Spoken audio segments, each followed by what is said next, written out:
Hey friends, it's Rena Olson. Welcome to this episode of the Relevate Podcast. So today you're in for a treat because we have leadership expert Tyler Reagin here to talk about his new book, Leading Things You Didn't Start. Well, that title probably applies to just about all of us, don't you think? For many of us, we think of leadership and we think of business. But I would encourage you to expand your thinking. Leadership happens day to day in so many areas. If you are a parent, you are a leader. If you work either in the home or outside of the home, you're a leader. So to learn how to do this well and using Christian principles, to me, it's a winner and something everybody should pay attention to. Okay, let's learn how to lead well with my friend, Tyler Reagin. Tyler Reagin, welcome to the Relevate Podcast. Thanks for having me. Yeah, well, super amazing to have you here today. You have a lot going on, mostly in the Christian leadership world. And I'm just such a blessing to be able to kind of talk through some of these things with you and inspire people. You know, I love talking about leadership, especially to people who may not have thought of themselves as a leader before, because I think it's possible. Really, anybody can cultivate that spirit of leadership, those skills, no matter how old you are. So excited to dig into that with you. It's gonna be fun. Okay. So other than Chick-fil-A, sweet tea, and the Georgia Bulldogs, tell us a little bit about yourself. Yeah. So my wife and I, like yourself, we live in Atlanta now. We live in Roswell, but I'm from Atlanta. We're some of the few that are still here. And it seems like a lot of people I moved. Yeah, exactly. But my wife and I have been married 20 years this year, which is pretty awesome. And two boys, they're 7th grade and 4th grade. And so when it comes to sweet tea and Georgia Bulldogs, we tried to raise them correctly. Neither one of the boys are big sweet tea fans, but my wife and I are. So, but yeah, we are, again, native Atlanta. So we have dealt with the pain of Atlanta sports for our entire lives. And so just walking through those seasons. Yeah. So, but other than that, I've been in ministry for a long time, and leadership. I caught the leadership bug about probably 15 years ago. You have a background as a pastor, ended up at North Point. So for people who are not familiar with North Point, share with us a little bit about what you did when you were there. Yeah, sure. So I got my Master of Divinity up at Gordon Conwell Theological Seminary. Of course, I'm a Georgia Bulldog through and through. I graduated from there with a technology education degree, which is funny because it's like, what?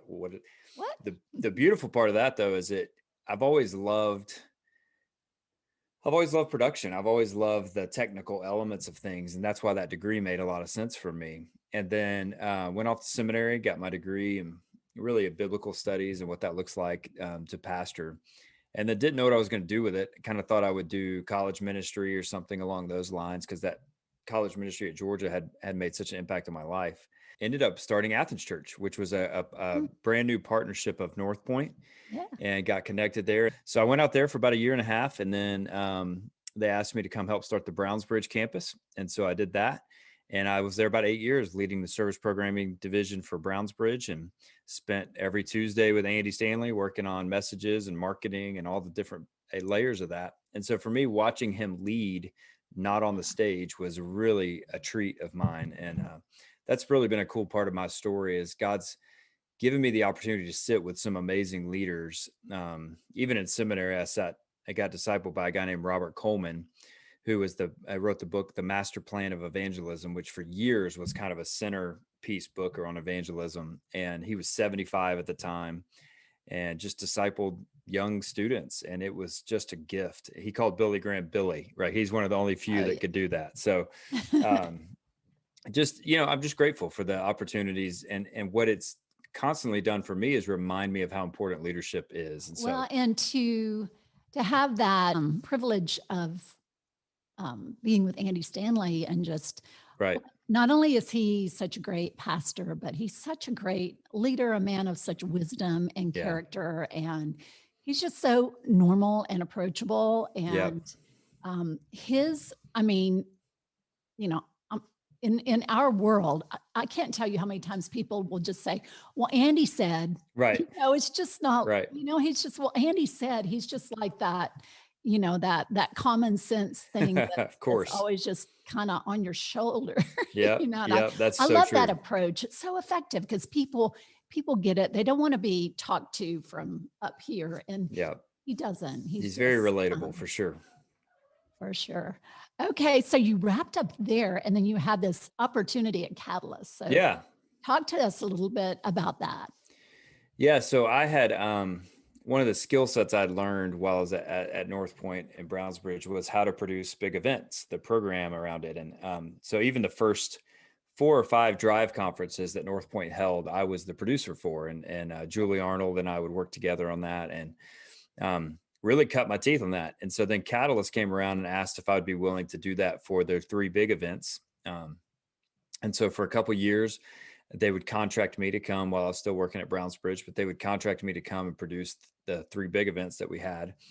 And then after about 2.5 years, Brad Lomenick, who was the director at the time, said, "Hey, would you be willing to come and be our creative director, but also develop our staff?" Because he knew that I loved the leadership component, leadership coaching, and truthfully, we were a leadership company, so we should be really good at that. So it was kind of a Yeah. cool opportunity, and one of those where I just kind of felt like I didn't have a choice. Like it was like, yeah, I got to do this. Like this is right up my alley, and it had an opportunity for just unique influence in the kingdom and with church world. So jumped at that, and about a year into it, Brad rolled out, and I stepped into the leadership role and served for about 5 years. And it was really hard and really amazing at the same time, but leading a national movement that was started by John Maxwell and Andy Stanley, you kind of feel like you gotta Yeah. you gotta try to steward that really well, or tried really hard to do that. And I think I did some things really well, and I made some mistakes in some areas, and that's kind of part of the leadership journey, right?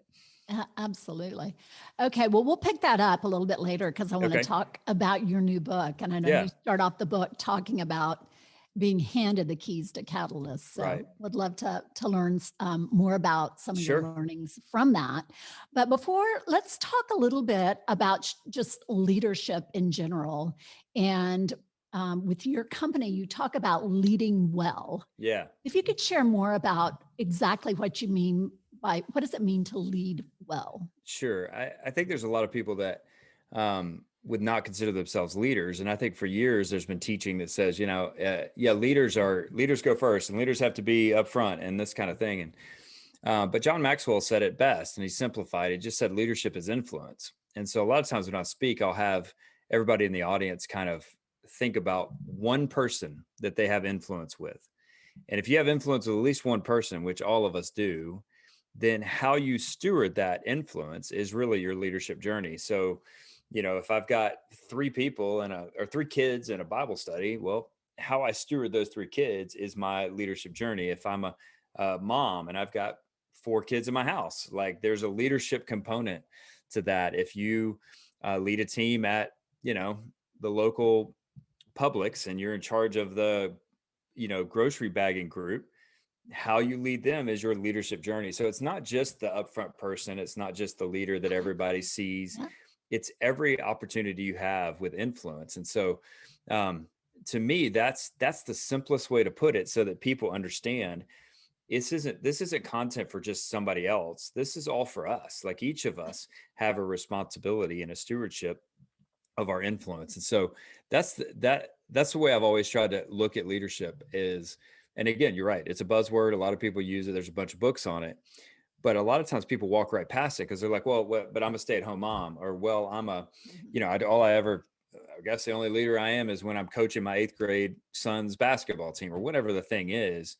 And they'll walk by it because they're like, well, I'm not leading this. But I would really challenge that with people and say, it's really important for you to understand that how you steward your influence is your leadership journey. And so these things should all matter to you.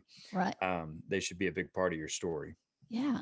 And hello, being a parent, leading well in your home, is Yep. that not your most It's important really job in important. life? Yeah. I just heard a friend the other day I was with, made this comment. A couple of the guys, other pastors around the table, started tearing up like myself, but he said his kids are 20 and 24. And the comment he made was, I realized that I was really good at raising my kids, but not great at enjoying my kids. And I think we've all felt that in different ways, but that's a leadership thing, right? It's me choosing how to steward my influence with my children. And so many of us spend times trying to make sure they do the right things that we Yes. forget to just enjoy them. And I don't know. It was a good reminder. He's a little further down the journey and he's kind of looking back going, gosh, I wish I'd done more of that. Well, I'm right in the middle of the journey and I want to do that now. So, taking Yes. those things to heart. Ask you a question about blind spots in Okay. leaders. How do you, being a leadership coach, Yeah. how do you, how do you go about addressing those? Because I feel that, the leader, especially if you're in traditional corporate Right. structure, nobody wants to kind of be the one to say, this is what you need to work Right. on. How do you coach leaders through that? So trust has got to be a big part of this. Like, you can't just well, let me back up a little bit. I do a lot of consulting and coaching, and I remember at this one place, one of my clients, I have a young leader that was walking with me through these meetings that I had the first time I met with everybody. And at the end of the day, and we had some hard conversations, in some of those meetings. And I remember asking her, I said, what did you notice today? What did you learn today? And she said, well, I'm really tired. This is hard work. And I said, yeah, it is. And she said, but you had a way to say things to people, even if it wasn't the best news, and they still walked out feeling like you were for them, or that, that this was a good thing. And I said, well, here's what I've learned about consulting is my experience and my credibility is what gets me in the room, but it's my emotional intelligence that keeps me in the room. Mhm. And so I tell you that because when it comes to blind spots and working with leaders who don't quite have the social awareness or the EQ to be able to recognize some of their own things, and we all have them. It's not just an Oh EQ yeah. thing, but you can't just say it. So there's a lot of consultants that would be really good at seeing the problems, but don't know how to say it in a way that people can hear it. And one of the keys to great coaching and consulting is being able to communicate things in a way that people can hear it, not just be offended by what you're trying to say. Andy, as we mentioned earlier, he's always got the statement, is it better to make a point or make a difference? And so if you're working on blind spots and you're just trying to make a point, you're not going to get anywhere. You're just not going to. Yeah. But if you can figure out how to make a difference, so therefore you spend the hard work on the front end, thinking who you're talking to, understanding their wiring, being able to communicate what's being said about them, or the things that you're recognizing through assessments need to be changed. You've got to do it in a way that honors them, that honors their wiring, and that communicates so that they actually make a difference in their life, not just trying to make a point in their life. So I think there's multiple ways you have to do it, but trust has got to you got to build that trust by being able to show them you can have some hard conversations and communicate it in a way where they don't turn you off from the beginning. Yeah. And it's hard to be vulnerable and Right. look at those weak spots. But whenever I've done that, there's healing that, when you kind of, Sure. expose those dark places to the light, it's Sure. healing and growth. And that's when it gets really good. And I Yeah. think if a leader is not willing to really address that, then, you're just going to kind of stay in the same spot. Yeah, absolutely. You got to grow. That's part of the journey, right? We Yeah. can't stay where we are. Yeah. And that's when it gets fun. Yeah. You know, Sometimes, right? it's okay. It's okay to be uncomfortable. Right. Right. It's a I little love, painful sometimes, but it's a yeah. good thing. Well, and Brene Brown has just been so fantastic at getting us all more comfortable with being vulnerable. Right. Right. For sure. Before she really kind of made it such a thing. And if you've Yep. never seen her TED Talk, go look up Brene Brown Exactly. power of vulnerability, or to be vulnerable is to be fully human. And Yep. I think leaders, so many times they feel they need to have all the answers, and nobody ever has all the answers. Yeah. So, And don't you want to work for somebody who's willing to be like, I don't know, but I'll figure it out. Versus trying to make up answers that they don't know the answer to. yeah. Yeah. And I love the fact that, Christian leadership is Yeah. definitely a different model than just plain leadership. Talk us through that a little bit, Tyler, and why is that different, and why do you think it's important to have that aspect in there? Well, that's the only space I've ever led in is in the faith-based, Christian-based space. And so for me, it's like a second home, It's what's interesting is even as I was writing this new book, I kept thinking about business leaders and different folks. And um, I don't, I know that these principles apply. That's the thing, whether you put the faith-based element in it or not, but being kind to somebody applies to every human, not just people of faith. And so, but what people have to recognize that are Christian or that are following Jesus is we represent something bigger than ourselves. And so, if you say, this is what I believe on Sunday, but then your Monday through Friday doesn't match that, that's problematic. And Yes. it's got to be integrated. I had somebody ask me recently about like, how do I integrate faith in my kids? Like, what does that look like? And I think it's the same way when it comes to leadership. Faith isn't just a Sunday thing for me. Like, I try to process, even with my kids, and I would do this with my team. I want to process what I think I hear God saying, or what I think I got, how am I processing decisions through the faith that we all agree upon? And so, when it comes to leadership, the biggest part for me is I don't know too many people that have walked away from Jesus because of Jesus, but I know a lot that have walked away because of those of us that represent Jesus, those of us that, have a vocational call or that work at us. And I try to, when I speak to church staffs, I try to make sure, I don't care which position you are at the church, Mm-hmm. there's a group of people that see you as a representative of God because you're It's stepping true. into a space of church. And so how you lead affects their faith. It matters.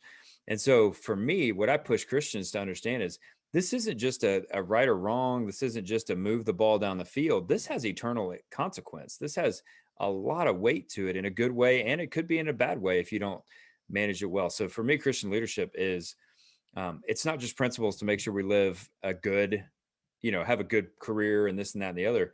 There's a lot on the line. And I think that's why it matters so much to me that we lead well. Right. And I love the servant leadership model that Yeah, Jesus embodied when he was here on earth. It was really, it still is so upside down. sure. And people that are outside the faith or are questioning or skeptical, it really, for me, it really goes back to that. And, him washing his disciples' feet Yeah, instead yeah, of the other way around. So, yeah. how the world, would be such a better place if we all just kind of followed his servant leader model. Right. I think Yeah, at what you're doing, it's all in that spirit. it definitely is. Clay Scroggins, who's a part, he's down at Buckhead Church. Oh yeah. His book, How to Lead When You're Not in Charge, one of the questions he asked is, what if we brought a towel in our leadership versus a clipboard? Because so often when you carry a clipboard, you're just evaluating. There's no real connection. There's no emotion to it. There's no service in that. But if you bring a towel like Jesus did and wash the feet versus just standing over somebody with a clipboard, it just makes a difference in their lives. It's like, wow, okay, this person's for me, not just for what I do for them. And I think that's a key part of being a great leader. Yes, most definitely. Okay, so you've got a lot going on since leaving Catalyst. Yeah. So it started with the Life-Giving Company. Yeah. Tell us more about what that's all about. Well, as I mentioned earlier, Fran Lamatina was an executive coach that really encouraged me in my walk and my leadership journey. And so I remember sitting in a meeting one day where she was teaching my team, they're coaching our team. And I remember thinking, I really wish I could do that. I think I could do that. I love it. And so I just kind of started from there. I started my own little side leadership coaching business. Never knew, wasn't trying to do it full time, just thought I would do it. And when the opportunity arose, I would do that. And so, um, fast forward after my years of leading at Catalyst, and I always still did a little bit on the side. Like my first book was through the company and some other stuff like that.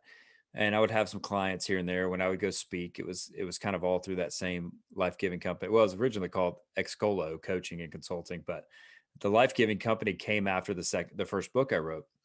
And so about 2 years ago, I stepped out on my own full time. And basically, I've got I have a bunch of clients, but 4 or 5 major clients, and mostly churches and ministries that I'm serving alongside of, and helping them with their executive teams and working with organizational leadership of that church or that organization. I'm one of those guys, I'm pretty unstructured naturally. And by unstructured, doesn't mean that I can't get things done. It means that I like difference. I like every week to feel a little different. Yeah, If I have the me same too. routine day in and day out, I would probably lose my mind. Um, I don't miss going to an office every day and working from a certain hour to a certain hour. Like, I love the flexibility that comes. I just got back from 8 days in Wyoming with this, Oh, thing that we started, and we were where snowmobiling. where in Wyoming were you? We flew to Jackson Hole, and then it was about an hour and a half from there. It's not far from Du Bois. Du Bois, I think they Du call it. Bois. Du Bois. There you go. And I went to so, school at the University of Wyoming, so did you in Laramie? yeah, I There you lived go. I That's lived in Wyoming for 11 years. So okay. yeah, What a pretty state. yeah. Oh well, especially Jackson Hole is Yeah, just it's not terrible. God's Not terrible. God's country for, for sure. But for me, I love that I can do that, and nobody's calling, go, where are you? Why aren't you at the like? I don't have to ask for that because I've got the freedom to do that. And it was serving leaders. So it's just, I love that flexibility, and I love working with multiple organizations to try to make them better. And so, yeah, so that's what the Life-Giving company does. And And you have a podcast as well. I do, I would say it is, it's not in hibernation. Season 2 is being worked on right now, but it'll all be around the new content of, it's all interviews with people who have stepped into a place they didn't start. And so Mhm. we're actually doing interviews all the next few weeks for that, and we should be releasing season 2 probably in the next 2 to 3 weeks. Excellent, Yeah. excellent. I saw that Cheryl Botchelder was Yep. one of your people who contributed Yeah. some At the some end of of the her book, I amazing have insight to the book. she's She's a amazing. I have 4 case studies in the back, chapters of different leaders who have stepped into things they didn't start and just what they learned while they did it. well, and it's interesting that you've written this book about inheriting something you didn't start, but at the same time you're starting all this I stuff. know. So But my whole career prior to this was leading things I didn't start. So, um, it's really an interesting world because that's just a different, and it proves my point even more. Like, I remember sitting and thinking when I was stepping into this catalyst role, like, where am I? Who's going to help me with this? Like, I don't know. I knew there's a million resources on startup and entrepreneurship, mhm. but I've made this number up a little bit, but I think 90% of us don't do that. Like, maybe more. Very Yeah. few of us actually start something from scratch, right? Mhm. Um, Most of us step into a team that exists, or we step into a platform that's already there, or we step into, we follow a leader that was either loved or hated. And how do we do that well? So I just remember thinking, I don't know of any real resources on this. But it's the majority of leadership, right? So anyway, that's kind of where it came from. Cool. And the full name of the book is Leading things you didn't start. The subtitle is Winning Big When You Inherit People, Places, and Possibilities. yeah, and it's out in Yeah, yeah, March 2nd, 2021. Who would have think it? Who would have thunk it? I don't even know what I'm trying to say there. who'd have thunk it? So, who do you hope reads this book?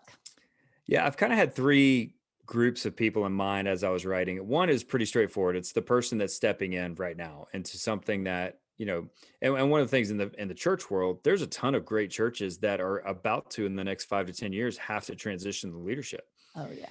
And so that was a big part of the audience. And even that, if you're a Christian stepping into a new management role at the bank, like, it doesn't matter. It's just, how do we go about doing this well so that we gain influence as we step in versus losing it because we didn't handle it correctly. The second group that comes to mind would be churches or Christian ministries or Christian businesses as an onboarding tool. So, like, imagine, in a month, you're starting this new job at a church or in an organization, and they send you a little care package ahead of time. And in that care package is a hat that matches the logo, and, you get your pins and all this. But there's a book that's literally saying, hey, we want you to read this before you show up, because we believe if you apply some of these principles, you'll be successful as you step into this space. And so I'd love for churches and organizations just to have a box on hand so that when they have new staff coming on, they're able to just send them off, or even volunteers. I mean, hey, you're managing something we've worked really hard on, so we want you to do this well. And then the last group that's just come to mind as I've been down at Southeastern is college graduates.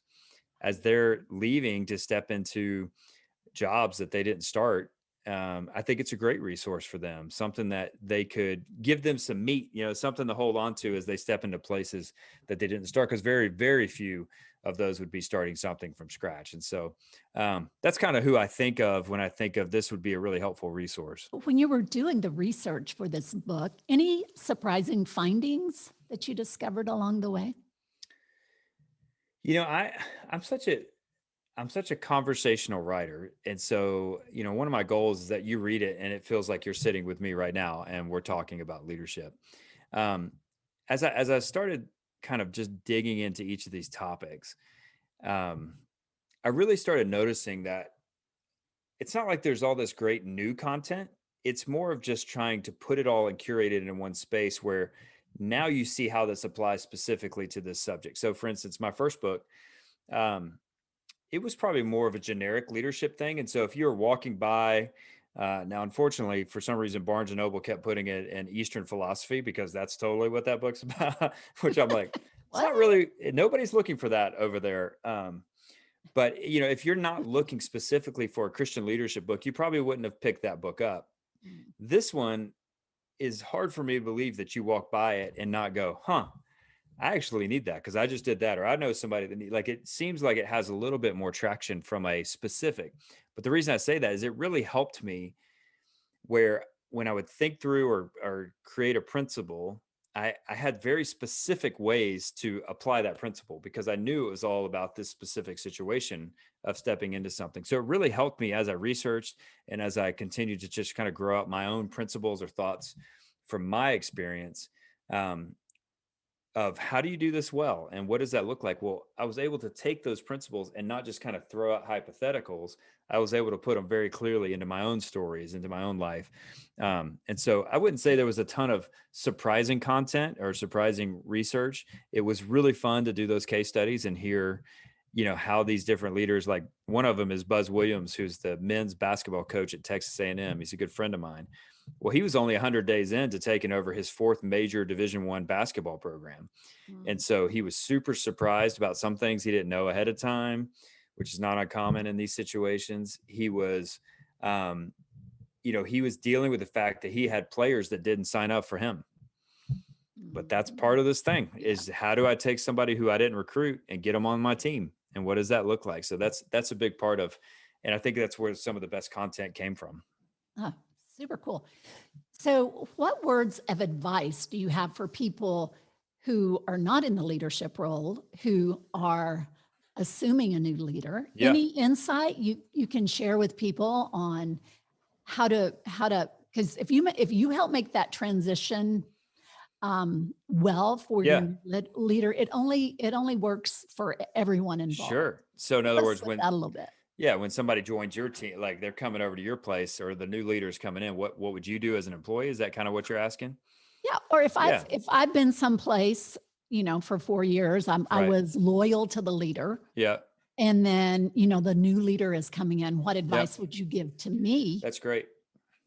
It's a really good question.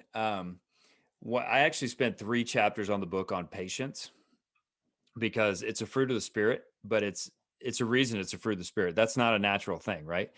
Um, what I love, and even as I stepped in, is I want to know that the leaders that I'm stepping in to lead are coachable. And so just having a coachable spirit, even like, and the reason I brought up the patience thing is because usually people that are praying and working towards patience are also very coachable. They're willing to say, you know what, I'm gonna take a second. I know you're new, like because a lot of times, right, when somebody comes in new, there's so many things you're hoping they grab a hold of. You're hoping they make the change to. You're hoping, but imagine following somebody who is beloved.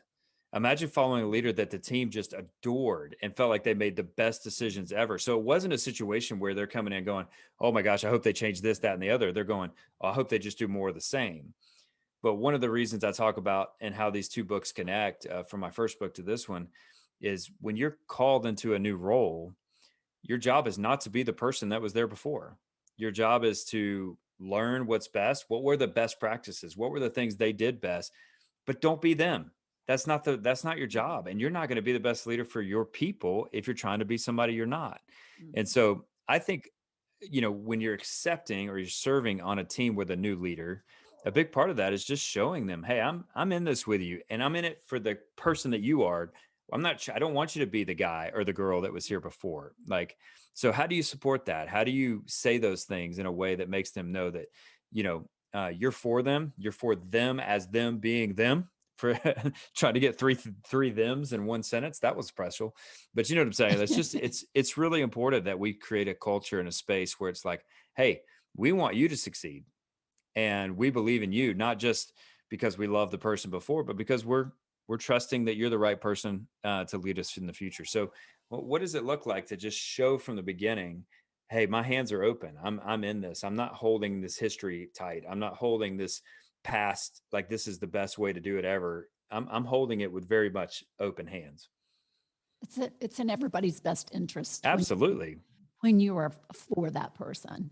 And I'm sure that when there's like, some type of dramatic turnover, then it's a whole different For sure. level of And angst that that you kind of have to. thing either expedites some of the process or slows down some of the process. Like, I don't believe that it should be a new sheriff in town every time you come in. You've got to take time on these things. But there are a few times that leaders will inherit something that's sinking. And Yes. so there is a requirement to expedite some of the process a little bit. Okay, Tyler, tell us about the latest venture with the pastors, the 1010 project. 1010 project. So last year, within 12 months, I lost 3 pastor friends to suicide. And um, a lot of people are like, well, why would, and there is a lot of anger with that because it just feels, it's very frustrating and yet sad at the same time. But the third one was a close friend who had just been with us a few weeks before, serving pastors and trying to help from his story, encourage them to stay in the game. And when he took his life, I just didn't have, I knew my spirit was very unsettled, and I knew I needed to do something about it. And taking my years of network with Catalyst, taking my understanding of coaching and my relationship with Miles Adcox, who runs on-site ministries or on-site workshops in Nashville, which is a therapeutic retreat center. I just, me and a buddy who was a pastor as well, just felt like we had to do something about this because we were tired of losing our friends, not just to that ultimate decision of suicide, but also to addiction and to moral failures and those sorts of things. And what we knew is we can take retreats and we can put people on really cool trips, but what do you do after that? Most pastors don't have a place to talk. Yeah. If they have some sort of inappropriate feelings or they're struggling with this, that, and the other, talking to the elders isn't usually a safe place to do that because they don't know what to do with that. And it's like, what, you need money for counseling? What's going on? Like, you're never going to like what, because there is an expectation, and rightfully so, that your character and integrity and your morality are all really high. And they're, but then when you're saying I'm struggling with this part of my character or this thing, there's a fear that you're going to go off the rails. And so you're scared for your job. So then you don't say anything. Well, that doesn't seem like to be a safe option. And the last guy, Darren, who took his life, this guy was in the healing ministry part of it. Like, he was doing his work and his ministry from that place of pain he had been through, from those places of seeing the damage from a failure. And yet he still had a secret that he felt like he couldn't tell anybody. And so he took it to the ultimate decision to take his life. And so we started 1010 Project. It's based on Ecclesiastes 10:10 that says, when the axe grows dull, it's harder to swing, but with skill comes success. And so we have this cool little logo that's the axe, but with a shepherd's hook. And so our heartbeat is to sharpen pastors, but also to shepherd pastors. And so we've created a 12-month process. The guys, I literally just got back yesterday from our first group, our first project. It's 15 pastors. We took them snowmobiling up in Jackson, north of Jackson Hole. And that excursion is just to get them out. We got to get away. Mhm. We got to unplug. We got to have some fun. But where the power happened was sitting around the dinner table at night. The power happened is they're broken up into small groups. And so what's beautiful is after 4 days, they've all gotten to know each other. They all had a great time, but it's not done. they all know for the next 12 months, they're going to be in relationship with this group. And so hopefully we're creating a space where they can say what they need to say and Yeah. be honest about what's going on. And it's with guys right now who are other pastors who understand but don't need anything from them. Right. And so, the chance of losing their job, that's not the question. It's a safe place. And we're a nonprofit because we wanted to be able to raise capital so that guys or leaders who can't afford the expense of it, we can help scholarship some of it. Everybody's got to pay something because there's a big investment on our end, so we want to make sure they're equally invested. But also, we know there's going to be some leaders who need marriage counseling and who need addiction therapy or whatever the thing may be, and so we want to have capital to be able to just go, hey, well, here's what we're going to do. We're going to pay for you to go to this marriage retreat. And so yeah, we're just kind of fresh into it. But what was beautiful is, we had 15 guys in this first group. We've probably got 30 people that have already wanted to be in our second group that starts in June. So we're just kind of, the train has left the station, to say the least. Well, and I saw a picture on social media, and so many of the guys were all just tatted up and Yeah, that's some cool dudes out there, never would have thought that was a pastor's gathering for sure. It's a new day and age for pastors, to say the least. Well, I love it. So tell us how people can connect with you, Tyler Reagin. Yeah, social media is probably the easiest, at Tyler Reagin, Reagin. If you want to know more about, well, you can go to tylerreagin.com. It's got connections to the books, but also Lifegiving company, other things like that, and would allow you to kind of connect to me and see what else is going on. Cool. So the word relevate Yeah. is a real word. It means to uplift or restore to good spirits. It's great. Close us out with a word of inspiration, if you will, please. Yeah, I just can't shake this idea for those of us as parents, that we're called to bring life to our kids, not just discipline them and raise them, quote unquote. And I try to do that with every leader that I serve. And the whole first book, Life-Giving Leader, I just had a simple phrase that when life flows, influence grows. And so for those leaders who want to know more about how to gain influence, I would tell you day in and day out, you just pour life into the people around you, and you'll be shocked when it goes from 2 to 20, and then it goes to 20 to 400 or whatever the numbers may be. But if you just choose to pour life into people around you, don't be shocked to see your influence grow. That is a word, my friend. Keep up the amazing work you're doing. Good luck with the book launch, and just stay in touch, Tyler. Thank you so much for this time. Sure. Thanks for having me. So now you know why Tyler is a leadership expert. He is so full of wisdom and great advice for us about leadership. I love what Tyler said.